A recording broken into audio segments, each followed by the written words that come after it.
Doctor Baba Saheb Ambedkar open university.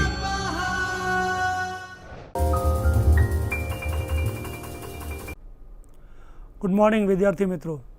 आज આપણે Baba Saheb Ambedkar open university એના બેચલર ઓફ કોમ્પ્યુટર એપ્લિકેશનના જે તમે નિહાળી શકો છો એ BCA 404 ક્લાયન્ટ સર્વર આર્કિટેક્ચર એના બ્લોક નંબર 1 જેનું નામ છે basic of client server architecture એના વિશેની માહિતી જોશું પ્લસ એનું કન્ટેન્ટ જોશું। તો ચાલો આપણે સ્ટાર્ટ કરીએ વિદ્યાર્થી મિત્રો કે આ સબ્જેક્ટ જે છે એની અંદર છે શું।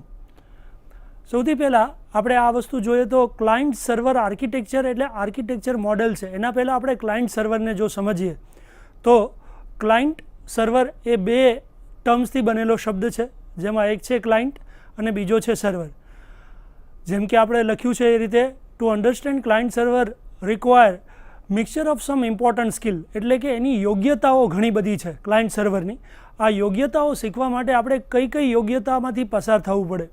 જેમ કે તમે બધા જ કોમ્પ્યુટર સાયન્સના વિદ્યાર્થીઓ છો, BCAની અંદર સેમેસ્ટર 4માં અભ્યાસ કરો છો, તો આપણે એ વસ્તુ જોવાની છે કે આની સ્કિલ જે છે એ કઈ કઈ ઇમ્પોર્ટન્ટ સ્કિલ છે।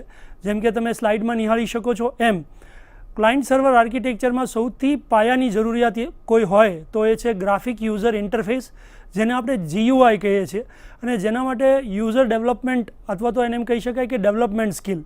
જ્યારે આપણે કોઈ મોબાઈલની એપ કે કોઈ વેબસાઇટ જોઈએ છે તો એનો જે ડિઝાઇનિંગ પાર્ટ છે, પછી એ રજિસ્ટ્રેશન કરવાનું ફોર્મ હોય, સાઇનઅપ ફોર્મ હોય, કે પછી આપણે કોમર્સ દ્વારા શોપિંગ કરતા હોય તો અલગ અલગ પ્રોડક્ટ આપણે જોઈએ છીએ, તો આ જે પ્રોડક્ટો બધી આવે છે એનું જે ડિઝાઇનિંગ થયું છે એને ગ્રાફિક યુઝર ઇન્ટરફેસ કહેવાય છે। આ ગ્રાફિક યુઝર ઇન્ટરફેસ એ બહુ પાયાની જરૂરિયાત છે ક્લાયન્ટ સર્વર આર્કિટેક્ચર માટે, કારણ કે મેક્સિમમ ક્લાયન્ટ્સ એટલે કે હું અને તમે બધા જ આ ક્લાયન્ટ્સમાં ગણાય છે। જેમ કે તમે અત્યારે સ્લાઇડ્સમાં નિહાળી શકો છો એવી રીતે જો બીજી સ્કિલની આપણે વાત કરીએ તો બીજી સ્કિલ જે છે એ છે પ્રોગ્રામિંગ ટ્રાન્સલેટિંગ પ્રોગ્રામિંગ સ્કિલ। મતલબ કે જ્યારે આપણે કોઈ પણ વસ્તુ જોઈએ છીએ ત્યારે એને આપણે સર્વરમાં લઈ જઈએ છીએ, અને જ્યારે સર્વરમાં લઈ જઈએ ત્યારે એના માટે પ્રોગ્રામિંગ જરૂરિયાત છે, કારણ કે ફ્રન્ટને બેક સાથે જોડવું અને બેકમાંથી આવતો ડેટા પણ આપણે ફ્રન્ટમાં લઈ આવો। આ બધી સ્કિલ જે છે એને આપણે પ્રોગ્રામિંગ કે ટ્રાન્સલેટિંગ પ્રોગ્રામિંગ સ્કિલની અંદર લઈ શકાય, કારણ કે વચ્ચેનું જે માળખું છે જેને આપણે પ્રોગ્રામિંગ કે કોડિંગ દ્વારા ઓળખીએ છીએ એ બીજી સ્કિલ છે, જેની અંદર આપણે ટેકનોલોજીની દ્રષ્ટિએ જોઈએ તો ડેવલપર શબ્દ વપરાય છે। ડેવલપર એટલે કે કોડિંગ કરનાર વ્યક્તિ કે જે ફ્રન્ટને બેક સાથે અને બેકને ફ્રન્ટ સાથે જોડે છે। જ્યારે આપણે કોમર્સની જ વાત કરીએ છીએ, આજકાલ આપણે બધા જ નવી ટેકનોલોજીના વિદ્યાર્થીઓ છીએ, ત્યારે આપણે જ્યારે કોઈ કોમર્સ શોપિંગ કરતા હોઈએ છીએ કોઈ પણ વેબસાઇટ કે એપ દ્વારા, ત્યારે આપણે કોઈ પ્રોડક્ટ સિલેક્ટ કરીએ છીએ અથવા તો કોઈ ઓર્ડર આપીએ છીએ ત્યારે આપણને બેક રિપ્લાય પણ આવતો હોય છે કે your order is successfully completed end your thank you for purchasing so and so product from so and so website or so and so app. તો જે આ કોડિંગ થયું છે એ ફ્રન્ટ ટુ બેક સુધી પણ ડેટા લઈ જાય છે અને ડેટાને બેક સાઇડથી ફ્રન્ટ સુધી પણ લઈ આવે છે। આને આપણે એટલા માટે કહીએ છીએ પ્રોગ્રામિંગ અથવા તો ટ્રાન્સલેટિંગ પ્રોગ્રામિંગ સ્કિલ। ત્યાર પછી જો આપણે વિદ્યાર્થી મિત્રો ત્રીજી સ્કિલ જોઈએ છે એ છે ડેટાબેઝ ડિઝાઇનિંગ। આજે વિશ્વની અંદર સૌથી મોટામાં મોટી વસ્તુ હોય તો એ છે ડેટાબેઝ। આજે આખું ગૂગલ, જેને આપણે સર્ચ એન્જિન કે કોઈ પણ બીજા સર્ચ એન્જિનની વાત કરીએ તો એ ડેટાબેઝના આધારે તો ચાલે છે।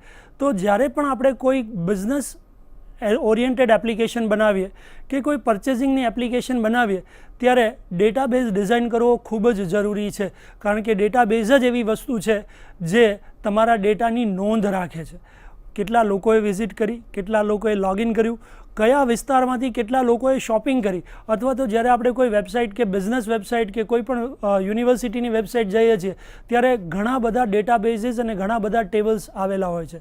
જેમ કે સાઇનઅપનું ટેબલ એટલે કે તમારું રજિસ્ટ્રેશન, એક્ઝામિનેશનનું ટેબલ, તમારી એટેન્ડન્સનું ટેબલ, તમારા રિઝલ્ટનું ટેબલ, તમારા ફીસ ભર્યું છે કે નહીં એનું ટેબલ। આ બધી જ વસ્તુ જ્યાં ડિઝાઇન થાય છે એને ડેટાબેઝ ડિઝાઇનિંગ કહેવાય છે। અને લાસ્ટ બટ સૌથી ઇમ્પોર્ટન્ટ વસ્તુ છે કોમ્યુનિકેશન સ્કિલ્સ। કોમ્યુનિકેશન સ્કિલ્સને જ્યારે આપણે વાત કરીએ ત્યારે આ એક બહુ ઉપયોગી અને છેલ્લી સ્કિલ છે જે તમે અત્યારે સ્લાઇડ પર નિહાળી રહ્યા છો એ એક્ઝેક્ટલી પ્રોપર છે, જેમાં લખેલું દેખાય છે કમ્યુનિકેશન સ્કિલ્સ એટલે કે આપ લે। અને આજે તો વેબસાઇટની અંદર હોય કે મોબાઈલની એપ હોય એમાં થર્ડ પાર્ટી સર્વિસીસનો ખૂબ જ ઉપયોગ થઈ રહ્યો છે। જ્યારે આપણે કોઈ પણ વસ્તુનું પરચેસ કરો અથવા તો કોઈ પણ યુનિવર્સિટીમાં રજિસ્ટ્રેશન કરો અથવા તો બેંકના ફાઇનાન્શિયલ ટ્રાન્ઝેક્શન કરો છો ત્યારે તમને એક બહુ સરસ શબ્દ તમારા મોબાઈલમાં અથવા તો તમે ડેસ્કટોપ યુઝ કરો છો, લેપટોપ યુઝ કરો છો, તેની અંદર આવે છે, એ છે OTP, one time password. One time પાસવર્ડને એક કોમ્યુનિકેશનનું માધ્યમ ગણી શકાય છે. જ્યારે અમુક વખતે કોઈ પણ યુનિવર્સિટીની અંદર તમારું એડમિશન કન્ફર્મ થયું છે તો એના ઈમેલ્સ આવે છે અને ઈમેલને કોમ્યુનિકેશનનો પાર્ટ ગણી શકાય. તો વિદ્યાર્થી મિત્રો, આપણે આ સ્લાઇડ જે છે એને એકવાર ફરીથી જોઈએ, જે તમારી સ્ક્રીન પર દેખાય છે. જે જરૂરિયાત સ્કિલ્સ છે ક્લાયન્ટ સર્વર આર્કિટેક્ચર માટે, એ સૌથી પહેલી સ્કિલ છે ગ્રાફિક યુઝર ઇન્ટરફેસ, મતલબ કે ડિઝાઇનિંગ, પ્રોગ્રામિંગ અથવા તો ટ્રાન્સલેટિંગ પ્રોસેસિંગ સ્કિલ, મતલબ કે કોડિંગ, જેના દ્વારા ફ્રન્ટ એન્ડ બેક એન્ડ સાથે જોડાય છે. ત્યાર પછી બહુ જ મહત્ત્વનો ઘટક અથવા તો બહુ જ મહત્ત્વનો પાર્ટ છે એ ડેટાબેઝ, જેની અંદર ટેબલ આવેલા છે જ્યાં માહિતી સ્ટોર થાય છે અને ત્યાંથી માહિતીની આપ-લે પણ થાય છે. અને કોમ્યુનિકેશન સ્કિલ, એનો મતલબ એમ કે થર્ડ પાર્ટી સર્વિસીસ, જેના દ્વારા તમે આજકાલ OTP, ઈમેલ અને આ બધી વસ્તુ જાણો છો. તો વિદ્યાર્થી મિત્રો, તમે આ પહેલી સ્લાઇડ દ્વારા જે ખ્યાલ લીધો એ છે ક્લાયન્ટ અને સર્વર શું કહેવાય. ક્લાયન્ટ અને સર્વર, આ વસ્તુની અંદર જતાં પહેલાં તમારી પાસે કઈ સ્કિલ હોવી જોઈએ? તો 4 સ્કિલ છે. એક તો ડિઝાઇનિંગ સ્કિલ, ત્યારબાદ પ્રોગ્રામિંગ સ્કિલ, ત્રીજું ડેટાબેઝ ડિઝાઇનિંગ સ્કિલ, જેની અંદર ડેટાબેઝમાં ટેબલના સ્વરૂપે ડેટા સ્ટોર થાય છે. અને અત્યારે જે બહુ પ્રચલિત છે, બહુ જ વ્યાપમાં વધ્યો છે, એ છે ઈમેલ મોકલવા, વન ટાઈમ પાસવર્ડ મોકલવો. આ બધી વસ્તુની સ્કિલ હોય તો આગળ જતાં તમે client server architecture desktop base અથવા વેબ બેઝ અથવા તો મોબાઈલ એપ્લિકેશન, જે આજકાલ બહુ જ પ્રમાણમાં વ્યાપ વધ્યું છે, કારણ કે આજકાલ મોબાઈલ લર્નિંગ જ નહીં પણ મોબાઈલની અંદર કન્ઝ્યુમર કોમર્સ, ઈ કોમર્સ એના માધ્યમો બહુ પ્રચલિત થયા છે, જેને આપણે રોજબરોજની જિંદગીમાં યુઝ કરીએ છીએ. તો વિદ્યાર્થી મિત્રો, આજે હવે આપણે બીજી સ્લાઇડ જોઈએ. બીજી સ્લાઇડ જે છે એ શું કહેવા માગે છે, જે આપણી સ્ક્રીન પર દેખાય છે. હા, કોન્સેપ્ટ ઓફ ક્લાયન્ટ અને સર્વર બે વસ્તુ અલગ છે. તો પહેલાં આપણે ક્લાયન્ટને સમજીએ. જેમ કે તમે જોઈ રહ્યા છો, client is a single user workstation which involves presentations, services, database services and connect interfaces for user communication to obtain business requirements.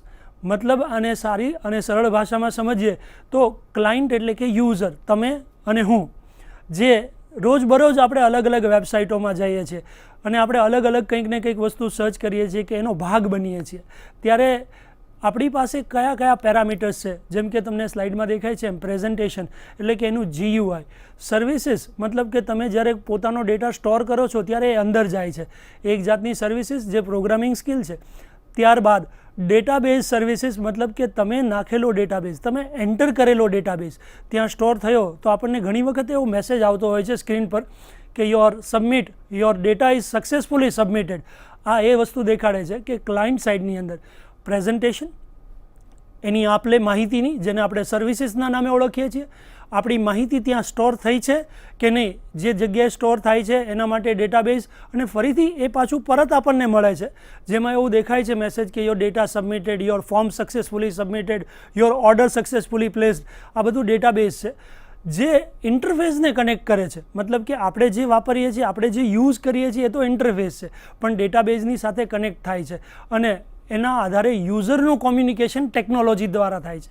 અને આ ટેકનોલોજી દ્વારા જે થાય છે એ તમે જે સ્ક્રીનની અંદર સ્લાઇડની અંદર જોઈ શકો છો. ત્યાં અહીંયા બેસેલો જે વ્યક્તિ છે એ ક્લાયન્ટ છે, અહીંયા રહેલું જે છે એ સર્વર છે અને ત્યાં રહેલું જે છે ત્યાં ડેટા સ્ટોર થાય છે. એટલે કે આપણે બહુ સારી અને સરળ ભાષામાં જો સમજીએ તો ક્લાયન્ટ એટલે કે યુઝર, પ્રોગ્રામિંગ અથવા તો કોમ્યુનિકેશન ટ્રાન્સલેટિંગ, જેને આપણે પ્રોગ્રામિંગ કે કોડિંગની સ્કિલ કહીએ છીએ, એ ત્યાં સર્વર દ્વારા થાય છે. સર્વર એક માધ્યમ છે જેના દ્વારા આપણો ડેટા ત્યાં ડેટાબેઝમાં સ્ટોર થાય છે. અને ડેટાબેઝનો ખ્યાલ તો આપને ખ્યાલ જ હશે, કારણ કે ડેટાબેઝ એ ટેબલ્સથી બનેલું છે, અલગ અલગ ટેબલમાં માહિતીઓ સ્ટોર થાય છે અને આ દ્વારા જે વસ્તુ થાય છે એટલે કે યુઝર એન્ડ જે છે એને ક્લાયન્ટ કહી શકાય. તો વિદ્યાર્થી મિત્રો, કેટલું સરળ છે કે ક્લાયન્ટ એટલે કે યુઝર, તમે અને હું, જેની અંદર કઈ કઈ વસ્તુ જરૂરી છે એકવાર ફરીથી જોઈએ. પ્રેઝન્ટેશન, ત્યારબાદ ડેટાબેઝની સર્વિસીસ અને ત્યારબાદ કોમ્યુનિકેશનની સર્વિસ. એટલે કે આપણે જે વસ્તુ આપ-લે કરીએ છીએ એ જે માધ્યમથી કરીએ છીએ એને GUI, ગ્રાફિકલ યુઝર ઇન્ટરફેસ કહેવાય. જેના દ્વારા આપણી માહિતી ડેટાબેઝ સુધી કે ટેબલ સુધી પહોંચે છે એને ડેટાબેઝ સર્વિસીસ, જેને પ્રોગ્રામિંગ કે કોડિંગનો પાર્ટ ગણી શકાય. અને કનેક્ટ ઇન્ટરફેસ મતલબ કે ઘણી વખત બેકએન્ડ સાઇડથી આપણને ઘણી વખત આન્સર આવતો હોય છે કે your data successfully submitted, one time password, your order submitted, your registration is submitted, now you can log in. આવા જે મેસેજીસ આવે છે એ ડેટાબેઝ દ્વારા આપણને પરત મળે છે. આ હકીકતમાં તો એક વાર્તાલાપ છે જેને કોમ્યુનિકેશન ગણી શકાય. અને આ બિઝનેસ આર્કિટેક્ચર, પછી એ એજ્યુકેશન રિલેટેડ હોય, ઓનલાઈન ખરીદીનો બિઝનેસ હોય, અથવા તો કોઈ યુનિવર્સિટીના એડમિશનનું હોય કે રિઝલ્ટનું હોય, આ દ્વારા આપણે એક નાનકડા ફિગર દ્વારા કે ગ્રાફ દ્વારા કે જે આકૃતિ દેખાય છે એના દ્વારા સમજીએ કે ક્લાયન્ટ્સ એક પણ હોઈ શકે અને એક કરતાં વધારે હોઈ શકે. અને ક્લાયન્ટનો ઉપયોગ અલગ અલગ માધ્યમોમાં થાય છે. આજે હું ડેસ્કટોપ યુઝ કરું છું તો તમે લોકો લેપટોપ યુઝ કરો છો, તો કોઈ બીજા લોકો જે છે ટેબ્લેટ યુઝ કરે છે, તો ઘણા આજકાલના ફાસ્ટ જનરેશનના સ્ટુડન્ટ્સ તો મોબાઈલ યુઝ કરે છે. તો મોબાઈલ, ટેબ્લેટ, લેપટોપ અને ડેસ્કટોપ, આ બધી ટેકનોલોજી થઈ અને આપણે બધા જે યુઝર્સ થયા એ ક્લાયન્ટ થયા. તો હવે ચાલો આપણે નેક્સ્ટ કોન્સેપ્ટ જોઈએ, એ સર્વરનો કોન્સેપ્ટ જોઈએ. આપણી સ્લાઇડમાં શું કહી રહ્યો છે એ આપણે આપણી સ્ક્રીન સમક્ષ જોઈ રહ્યા છીએ. The concept of server, server એટલે કે બેક સાઇડ, એના માટે જે લખેલું છે એકવાર જોઈએ. A server is a multi-user process having a high shared memory capacity that will provide connectivity and various database services with interfaces that can be applied certain business process. તો વિદ્યાર્થી મિત્રો, આની અંદર જે વસ્તુ મહત્ત્વની છે એ છે કે એક ડેટાબેઝ હોય છે, સેન્ટ્રલી એક ટેબલ હોય છે કે એક ડેટાબેઝ હોય છે, એમાં ઘણા બધા યુઝરો અલગ અલગ રીતે પોતાની ક્વેરી જનરેટ કરતા હોય છે, કોઈ સબમિશન કરતા હોય છે, કોઈ સાઇનઅપ કરતા હોય છે, કોઈ લોગિન કરતા હોય છે. એનો મતલબ એ છે કે બધા મલ્ટિપલ યુઝર છે. શેર્ડ મેમરીનો મતલબ એ છે કે ડેટાબેઝ કે ટેબલ ભલે એક રહ્યું કે અલગ અલગ રહ્યા, પણ એ મેમરી દ્વારા અલગ અલગ શેર થાય છે ક્લાયન્ટ્સ દ્વારા. જેમ કે હું સાઇનઅપની પ્રોસેસ કરી રહ્યો છું બાબા સાહેબ આંબેડકર ઓપન યુનિવર્સિટીની જે મોબાઈલ એપ છે અથવા તો જે વેબસાઇટ છે એની અંદર. તો તમે વિદ્યાર્થી મિત્રો જે ઓલરેડી રજિસ્ટર્ડ છો, તો તમે તમારી ફીઝની રિસિપ્ટ નીકાળી રહ્યા છો કે હોલ ટિકિટ નીકાળી રહ્યા છો. તો કહેવાનો મતલબ શું થયો કે મલ્ટી યુઝર્સ અલગ અલગ પ્રોસેસ કરે છે અને આ અલગ અલગ પ્રોસેસ એક જ ડેટાબેઝમાં જાય છે અને એની કનેક્ટિવિટી આપણને પ્રોવાઈડ થાય છે. એ વેરિયસ ડેટાબેઝ પણ હોઈ શકે, જેમ કે રજિસ્ટ્રેશનનું ટેબલ અલગ, ત્યારબાદ ફીસ ભરવાનું ટેબલ અલગ, ત્યારબાદ તમારા જે લેક્ચર્સ અત્યારે થઈ રહ્યા છે એ નિહાળવાનું ટેબલ અથવા તો એનું જે ગ્રાફિકલ યુઝર ઇન્ટરફેસ છે અલગ.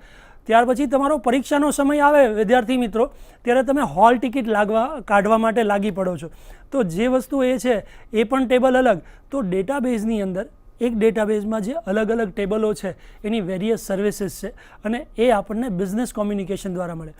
આકૃતિની અંદર આપણે ફરીથી એકવાર સર્વરનો કોન્સેપ્ટ નિહાળીએ, કારણ કે આપણે આગળની સ્લાઇડની અંદર એ જોયું કે ક્લાયન્ટ કોને કહેવાય.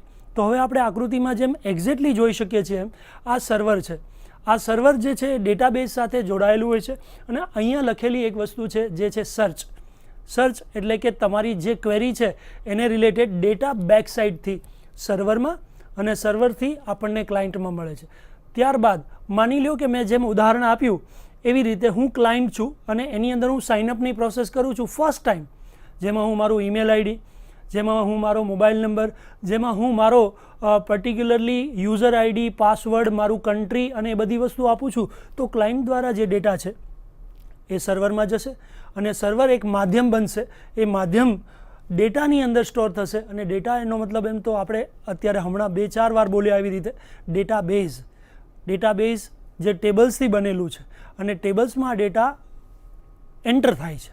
એટલે કે ઘણી પ્રોસેસ એવી છે જે ફ્રન્ટ ટુ બેક સુધીની હોય છે અને ઘણી બધી પ્રોસેસ એવી છે જે બેક ટુ ફ્રન્ટ સુધીની હોય છે. એનો મતલબ એમ કે જો આપણે આ ઇન્ટર કોમ્યુનિકેશનને સમજીએ તો F2B ક્લાયન્ટ ફ્રન્ટ સાઇડથી ડેટા બેક સાઇડ મોકલી શકે અને ઘણી વખત બેક સાઇડનું સર્વર ક્લાયન્ટને નોટિફિકેશન આપી શકે, વન ટાઈમ પાસવર્ડ આપી શકે, મેસેજના સ્વરૂપની અંદર આન્સર આપી શકે કે you are successfully completed this exam, તમે પાસ થયા છો, તમને ડિસ્ટિંક્શન મળ્યું છે. ઘણી વખત આવા કોમ્યુનિકેશન્સ મળે છે જે ઈમેલ દ્વારા, તમને મેસેજ દ્વારા. આજકાલ આપણે જો વાત કરીએ ગુજરાત હાયર સેકન્ડરી એજ્યુકેશન બોર્ડની, તો વિદ્યાર્થી મિત્રો આપ સર્વને ખબર છે કે માત્ર તમે એક મેસેજ કરીને સેન્ડ કરો છો તો તમને બધાને પોતાનું 12માનું રિઝલ્ટ કે 10માનું રિઝલ્ટ એ મેસેજના સ્વરૂપમાં મળે છે. આ મોડેલને પણ આપણે ક્લાયન્ટ સર્વર આર્કિટેક્ચર કહી શકાય, જે વેબ બેઝ છે, જે મોબાઈલ બેઝ છે કે ઇન્ટર કોમ્યુનિકેશન બેઝ છે. તો વિદ્યાર્થી મિત્રો, તમને ખ્યાલ પડી ગયો હશે કે ક્લાયન્ટ શું કરે, એના કાર્યો કયા કયા, સર્વર શું કરે, એના કાર્યો કયા કયા. મલ્ટી યુઝરનો મતલબ છે એક ડેટાબેઝ કે ઘણા બધા ટેબલ સાથે ઘણા બધા ક્લાયન્ટો જોડાયેલા હોય. અલગ અલગ યુઝરો, અલગ અલગ વિદ્યાર્થીઓ કે અલગ અલગ ક્લાયન્ટ્સ અલગ અલગ પ્રોસેસ દેખાડતા હોય, પણ એની અંદર હોય છે શેર્ડ મેમરી, એની અંદર હોય છે એક ડેટાબેઝ, અને ડેટાબેઝની અંદર હોય છે ઘણા બધા ટેબલ, અને આ બધા ટેબલ આપણને માહિતીની આપ-લે કરવામાં મદદરૂપ થાય છે. તો આપણે ક્લાયન્ટ સમજ્યા, સર્વર સમજ્યા. હવે પછીની સ્લાઇડની અંદર આપણે જોઈએ કે આપણે શું સમજવાનું છે. યસ વિદ્યાર્થી મિત્રો, જે ક્લાયન્ટ સર્વર મોડેલ છે એ હવે સમજવું બહુ જ જરૂરી છે. આમ તો તમને આગળની 2-3 સ્લાઇડોમાં ખ્યાલ આવી ગયો હશે, પણ તે છતાંય આપણે એક વસ્તુ જોઈએ. Client server model is a computing platform which stand alone or multiple towards connecting process peer to peer, means one to one. It shows opportunity to send the data to database as well as retrieve the data from the database. Yes વિદ્યાર્થી મિત્રો, સમજવા માટે બહુ જ સારી વસ્તુ છે. Client server model કે જેને આપણે આર્કિટેક્ચર કહી છે અથવા તો ફ્રેમવર્ક કહી છે, એની કમ્પ્લીટ પૂરેપૂરી આપણને જે માહિતી મળી છે એ અંડરલાઇન સ્વરૂપે એકવાર જોઈએ. આ એક કોમ્પ્યુટર પ્લેટફોર્મ છે જે સ્ટેન્ડ અલોન કે મલ્ટિપલ યુઝર્સ માટે યુઝ થાય છે. માની લો કે એક વખતે રાતના 12 કે 1 વાગ્યાના સમયે એક જ યુઝર કનેક્ટ છે, તો એને આપણે સ્ટેન્ડ અલોન કરીએ. પરંતુ જ્યારે કોઈ યુનિવર્સિટીનો પૂરો સમય હોય, એનો ઓફિશિયલ ટાઈમ હોય, સવારે 10 થી બપોરે 3 વચ્ચેનો, તો વિદ્યાર્થી મિત્રો આપણને એ ખબર છે કે જેની અંદર ઘણા બધા વિદ્યાર્થીઓ, ઘણા બધા ટીચરો, પ્રોફેસરો, યુનિવર્સિટીઝના ડિગ્નેટરીઝ લાઇક કે વીસી, એક્ઝામિનેશન કંટ્રોલર કે બીજા બધા લોકો ઓનલાઈન હોય છે, જેને આપણે આપણી સ્લાઇડમાં બતાવ્યું એમ મલ્ટિપલ યુઝર્સ હોય છે. મલ્ટિપલ યુઝર કનેક્ટ કરે છે પિયર ટુ પિયર પ્રોસેસને, અને પિયર ટુ પિયર પ્રોસેસ એટલે 1 to 1, જેમાં એક કરતાં વધારે લોકોને પણ સામેલ કરી શકાય અને એક સમયે એક વ્યક્તિને પણ સામેલ કરી શકાય. shows opportunity to send the data to the database and it retrieves the data from the database. આગળ આપણે હમણાં જ 1 મિનિટ પહેલાં વાત કરી એવી રીતે કે ડેટા ફ્રન્ટ સાઇડથી બેક સાઇડ સુધી પણ જાય છે અને બેક સાઇડથી ફ્રન્ટ સાઇડ તરફ પણ આવે છે. જે આ ક્લાયન્ટ સર્વર આર્કિટેક્ચરનું મોડેલ છે એની એક મહત્ત્વની ખાસિયત ગણી શકાય, જેની અંદર ડેટાની આપ-લે કઈ રીતે થાય છે એ આપણે આપણા આકૃતિ દ્વારા સમજીએ વિદ્યાર્થી મિત્રો. જેમ કે આમ જોઈ શકો છો, એમ અહીંયા એક ડેસ્કટોપ કોમ્પ્યુટર છે જેને આપણે ક્લાયન્ટ મશીન કીધું છે. જે ક્લાયન્ટ સેન્ડ અ રિક્વેસ્ટ, હંમેશા ક્લાયન્ટનું કામ શું હોય? રિક્વેસ્ટ મોકલવાનું. એ કોને મોકલે છે? સર્વરને. આગળની આકૃતિમાં પણ આપણે વચ્ચે સર્વર બતાવ્યું હતું. સેમ વસ્તુ સર્વરમાં હોય છે. સર્વર જે છે એ પોતાની જે ક્લાયન્ટ દ્વારા આપેલી રિક્વેસ્ટ છે એ કોના સુધી પહોંચાડશે? જેમ કે તમને અહીંયા ફિગરમાં દેખાય છે એ રીતે ડેટાબેઝ સુધી. ડેટાબેઝમાં ટેબલ હોય છે, ત્યાં સુધી માહિતી પહોંચે છે. હવે એક નાનકડી વસ્તુ સમજીએ. જ્યારે કોઈ પણ વેબસાઇટની અંદર તમે પ્રથમ વખત સાઇનઅપ કરો છો, એટલે કે રજિસ્ટર કરો છો, ત્યારે તમે પહેલાં ક્લાયન્ટ પર બેસો છો, પોતાની માહિતી ભરો છો. એ રિક્વેસ્ટના સ્વરૂપમાં સર્વર એક્સેપ્ટ કરે છે. એ તમારી બધી જ માહિતી, જેમ કે મેં આગળ વાત કરી એવી રીતે મારું ઈમેલ આઈડી, મારો પાસવર્ડ, મારો મોબાઈલ નંબર, મારું કન્ટ્રી, મારું યુઝર આઈડી વગેરે વગેરે વગેરે ઘણી બધી માહિતીઓ રજિસ્ટ્રેશન ફોર્મમાં લેવાતી હોય છે. આ બધી જ માહિતી પહેલાં સર્વર દ્વારા એક્સેપ્ટ થાય છે. પછી ઇન્ટર કોમ્યુનિકેશન દ્વારા આ જે ડેટાબેઝ દેખાય છે ત્યાં એ માહિતી જાય છે ટેબલની અંદર, અને ટેબલમાં ફિલ્ડ હોય છે. ફિલ્ડની અંદર ડેટા સ્ટોર થાય છે. જેમ કે મારું નામ ડૉક્ટર અભિજીતસિંહ જાડેજા છે, તો ફર્સ્ટ નેમમાં ડૉક્ટર અભિજીતસિંહ, લાસ્ટ નેમમાં જાડેજા સ્ટોર થશે. ત્યાર પછી મારું ઈમેલ આઈડી આવશે, ત્યાર પછી મારો પાસવર્ડ આવશે, ત્યાર પછી મારો મોબાઈલ નંબર આવશે, અને આ બધી જ માહિતી રિક્વેસ્ટના ફોર્મમાં સર્વર દ્વારા અને સર્વરથી ડેટાબેઝમાં સ્ટોર થાય છે. તો વિદ્યાર્થી મિત્રો, આ તમે વન વે કોમ્યુનિકેશન જાણ્યું, જેની અંદર ફ્રન્ટ ટુ ડેટા સ્ટોર થાય છે બેક સાઇડ. હવે આપણે એક વસ્તુ જોઈએ કે ડેટા બેક સાઇડથી ફ્રન્ટ સાઇડ કેવી રીતે આવશે. એક નાનકડું ઉદાહરણ જોઈએ. ક્લાયન્ટ સર્વર આર્કિટેક્ચરની સ્લાઇડ જ તમારી સમક્ષ ઉપસ્થિત છે, ત્યારે આપણે આ વસ્તુનું ઉદાહરણ સમજવું બહુ જ જરૂરી છે. અને આ જ ખ્યાલને આપણે જો ક્લાયન્ટ સર્વર આર્કિટેક્ચરમાં લાઈફ ટાઈમ યાદ રાખશું તો આપણા માટે બહુ જ સારું રહેશે. એ છે બેંક. વિદ્યાર્થી મિત્રો, તમે ક્યારેય બેંકની મુલાકાત લીધી છે? બેંકની અંદર જ્યારે આપણે જાય છીએ ત્યારે આપણે ક્લાયન્ટ હોય છીએ અને આપણે જ્યારે ક્લાયન્ટ તરીકે જાય છીએ ત્યારે તમને શું લાગે છે, તમે એકલા છો બેંકમાં? ના ભાઈ ના, ઘણા બધા લોકો હોય છે. જ્યારે અમુક લોકો એવા છે કે જેને ખાતું ખોલાવવું છે, સેવિંગ એકાઉન્ટ ખોલાવવું છે. અમુક લોકો એવા છે જે પૈસા જમા કરવા આવ્યા છે. અમુક લોકો એવા છે જે પૈસા ઉપાડવા આવ્યા છે. અમુક લોકો એવા છે જે પૈસા એક એકાઉન્ટમાંથી બીજા એકાઉન્ટમાં ટ્રાન્સફર કરવા આવ્યા છે. તો ખ્યાલ પડ્યો આપને? ક્લાયન્ટ્સ એક કે એક કરતાં વધારે હોઈ શકે, જેમ કે હું અને આ બેંકના ઉદાહરણ દ્વારા સમજીએ. અને સર્વર એટલે કે બેંક, કોઈ પણ બેંક લઈ લો. અત્યારે ઘણી બધી બેંક છે, નેશનલાઇઝ બેંક છે, પ્રાઇવેટ બેંક છે. એ બેંકના અલગ અલગ અધિકારીઓ દ્વારા અલગ અલગ સર્વિસ અપાય છે. એ બેંકને આપણે સર્વર ગણી લઈએ. અને એ બેંક જે આપણા માટે સર્વરનું કામ કરે છે એના માટે અલગ અલગ એમ્પ્લોઈઓ છે જે અલગ અલગ સર્વિસ આપે છે. એમ સર્વર પણ બહુ જ બધા છે. આપણે આગળના ચેપ્ટરની અંદર આ જ વિષયની અંદર આગળના યુનિટમાં સમજશું કે સર્વર કેટલા બધા પ્રકારના હોય છે. કારણ કે એક જ વ્યક્તિ બધું કામ કરે તો થાકી જાય, કામની અંદર પરફેક્શન ના આવે અને કામ ચોકસાઈથી ન પણ થાય. એટલા માટે સર્વર છે અને સર્વરના પ્રકાર છે જે આપણે આગળ જોશું.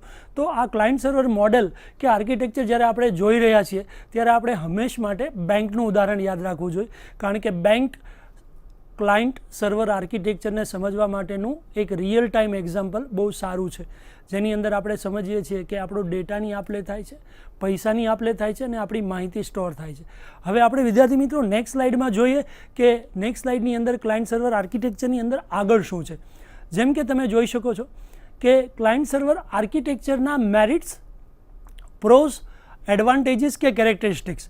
જેમ કે કેરેક્ટરિસ્ટિક્સ જોવામાં આવે તો વ્યક્તિની લાક્ષણિકતાઓને આપણે કેરેક્ટરિસ્ટિક્સ કહી છે. એમાં ફાયદાઓ પણ હોય અને ગેરફાયદાઓ પણ હોય. જેમ કે અત્યારે તમારી સામે જે સ્લાઇડ છે એની અંદર માત્ર એડવાન્ટેજીસની વાત થઈ રહી છે વિદ્યાર્થી મિત્રો. યસ, જેમ કે પહેલો એડવાન્ટેજ આપણે જોઈએ તો સેન્ટ્રલાઇઝ કંટ્રોલ. જ્યારે દરેકે દરેક વ્યક્તિનો ડેટા એક સેન્ટરમાં સ્ટોર થયેલો હોય તો માહિતી બહુ જ સેન્ટ્રલાઇઝ હોવાથી સારું નિયમન અને નિયંત્રણ થાય છે. અને આ માહિતી આપી પણ શકાય અને આમાંથી માહિતી લઈ પણ શકાય, જેને આપણે સેન્ટ્રલાઇઝ કંટ્રોલ કહીએ. Data distribution. Data distribution from centralized database managed by the server, but it can distribute it to one or more client easily. એક ડેટાબેઝ, એની અંદર ઘણા બધા ટેબલ અને આ ટેબલની માહિતી ઘણા બધા ક્લાયન્ટ સુધી પહોંચે પણ ખરી અને ઘણા બધા ક્લાયન્ટની માહિતી ડેટાબેઝ સુધી પહોંચે છે, જેને ડેટા ડિસ્ટ્રીબ્યુશન કહેવાય છે. ડેટા ડિસ્ટ્રીબ્યુશનનું ઉદાહરણ જો જોવું હોય તો સૌથી સરસ ઉદાહરણ તો આપણને બધાને ખ્યાલ છે એ છે ગૂગલ સર્ચ એન્જિન અથવા તો બીજા સર્ચ એન્જિન, જેની અંદર આપણે કોઈ પણ એક વ્યક્તિનું નામ ટાઈપ કરીએ છીએ. ફોર એક્ઝામ્પલ, તમને બધાને ખ્યાલ છે અને તમારા બધાને ક્રિકેટમાં રસ છે તો આપણે એવું લખીએ છીએ વિરાટ કોહલી. તો વિરાટ કોહલીની બધી જ માહિતી આપણને મળે છે. એની વેબ, એની ઇમેજીસ, એના વિડીયોઝ, એના બ્લોગ્સ, આ બધી માહિતીનું કેટલું સરસ સંચાલન થયું હશે, જેથી આ સેન્ટ્રલાઇઝ ડેટાબેઝ શેર્ડ સ્વરૂપે આવે છે, ડિસ્ટ્રીબ્યુટેડ સ્વરૂપે આવે છે.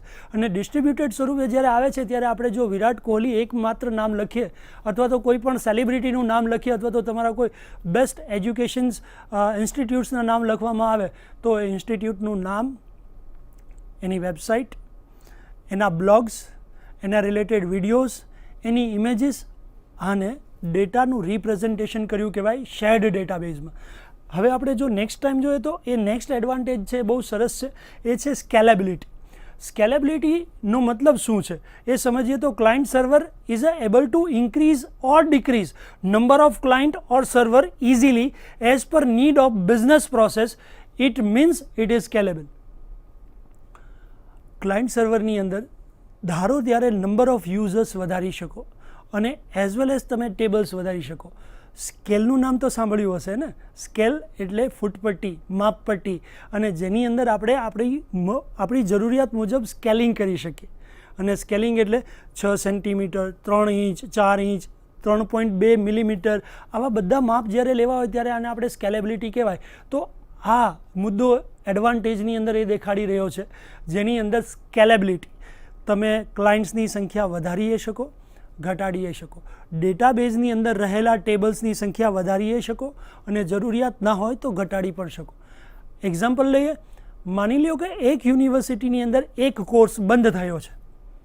હવે એ કોર્સને નિકાળી દેવો છે તો આપણે ડેટાબેઝમાં જઈ અને એ કોર્સને આપણે જ્યારે રોમાંથી ડિલીટ કરી દઈશું ત્યારે નવો યુઝર જ્યારે કોર્સ સર્ચ કરતો હશે ત્યારે એ કોર્સ એને મળશે નહીં. એનો મતલબ એ થયો કે આપણે આપણા ડેટાબેઝમાંથી એ ફિલ્ડ, એ ટેબલ્સ ડિલીટ કરી શક્યા. આ વસ્તુને સ્કેલેબિલિટી કહેવાય છે અને ક્લાયન્ટ સર્વર આર્કિટેક્ચરમાં આ બહુ મહત્ત્વનો ઘટક છે. Easy to maintenance. Easy to maintenance મતલબ કે આજે દરેક વ્યક્તિને મેન્ટેનન્સ ઇઝી જોઈએ છે, પછી એ 2 વ્હીલર હોય, 4 વ્હીલર હોય કે ઘરના કોઈ પણ ઇક્વિપમેન્ટ હોય. સાચું ને વિદ્યાર્થી મિત્રો? જ્યારે આ વસ્તુની વાત આવે ત્યારે client server architecture desktop base હોય કે તમારું વેબ બેઝ હોય, આની અંદર આ સૌથી ફાયદેમંદ છે કે જેની અંદર તમે ઇન્સર્ટ, અપડેટ, ડિલીટ આસાનીથી કરી શકો. નેક્સ્ટ વસ્તુ જોઈએ તો એ છે ડિસએડવાન્ટેજીસ. સર્વર ઉપર ડિપેન્ડ હોય છે. એનો મતલબ એમ છે કે જો સર્વર ડિલીટ થઈ જાય, સર્વરની અંદર કોઈ પ્રોબ્લેમ આવે તો ડેટાબેઝ ચાલતો નથી.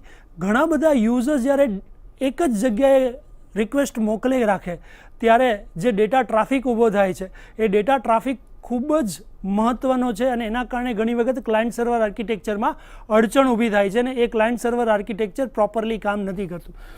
નો કોસ્ટ ઇફેક્ટિવ મતલબ કે એની અંદર આપણે પૈસા લગાવવા પડે છે, એ ફ્રી નથી. પ્લસ એની અંદર હાર્ડવેર અને સોફ્ટવેર અપગ્રેડ કરવા માટે આપણે આ વસ્તુ કરવી જ પડે છે, જેને અંદર આપણે એમ કહી શકાય કે એની કોસ્ટ ફ્રી નથી. એનો મતલબ કે આપણે પૈસા આપવા પડે છે. Third party service and resource integrity. તમને મોબાઈલમાં OTP આવે તો મોબાઈલનું કોડિંગ આવડવું જોઈએ, મોબાઈલ માટે ફ્રી SMS લેવા પડે. આ થર્ડ પાર્ટી સર્વિસીસ છે. જીમેલની અંદર જ્યારે તમને મેલ આવે છે અથવા તો તમને કોઈ પણ ઈમેલ આવે છે તો એ થર્ડ પાર્ટી સર્વિસની અંદર આપણે એમ કહી શકાય કે એના રિસોર્સની ઇન્ટિગ્રિટી કરવી પડે છે કોડિંગની અંદર. એટલે કે આ એક બહુ મોટો ડિસએડવાન્ટેજ કહેવાય ક્લાયન્ટ સર્વર આર્કિટેક્ચરમાં થર્ડ પાર્ટીની સર્વિસીસ જેમ કે OTP અને ઈમેલ લેવો. નેક્સ્ટ સ્લાઇડમાં આપણે જોઈએ તો એકવાર ફટાફટ રિવિઝન લઈ લઈએ. આની અંદર આપણે શું શું શીખ્યા ફ્રેન્ડ્સ? આ યુનિટની અંદર આપણે શીખ્યા કે કઈ સ્કિલ જરૂરિયાત છે ક્લાયન્ટ સર્વર માટે, ક્લાયન્ટ કોને કહેવાય એ મોડેલ દ્વારા સમજ્યા, સર્વર કોને કહેવાય એ મોડેલ દ્વારા સમજ્યા, ક્લાયન્ટ સર્વરનું મોડેલ ભણ્યા અને કેરેક્ટરિસ્ટિક્સ એટલે કે ક્લાયન્ટ સર્વરના એડવાન્ટેજીસ અને ડિસએડવાન્ટેજીસ બંને શીખ્યા. વિદ્યાર્થી મિત્રો, આ મોડ્યુલની અંદર આઈ થિંક તમને બધો જ ખ્યાલ આવી ગયો હશે. Thank you so much from Baba Saheb Ambedkar open university for BCA 404. આ યુનિટની અંદર તમને કોઈ પ્રશ્ન નહીં રહ્યા હોય એવી ખાતરી આપું છું, અથવા તો તમને કોઈ પ્રશ્ન હોય તો તમે આગળ પ્રશ્નને આપી શકો છો. Thank you so much all of you.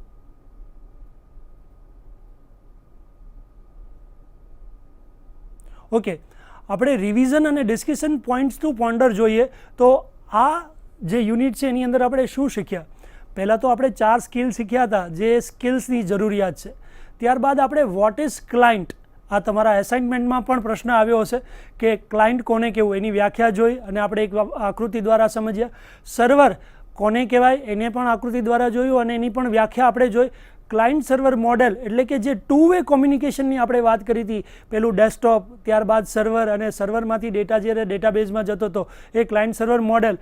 અને કેરેક્ટરિસ્ટિક્સ ઓફ ક્લાયન્ટ સર્વરનો મતલબ છે એના એડવાન્ટેજીસ અને ડિસએડવાન્ટેજીસ, એના લક્ષણોની અંદર ફાયદાઓ પણ છે અને નુકસાન પણ છે જે આપણે આ મોડ્યુલની અંદર જાણ્યા અને શીખ્યા કે ક્લાયન્ટ સર્વર આર્કિટેક્ચરના ફાયદા કયા કયા છે અને ક્લાયન્ટ સર્વર એપ્લિકેશનના ડિસએડવાન્ટેજીસ કયા કયા છે.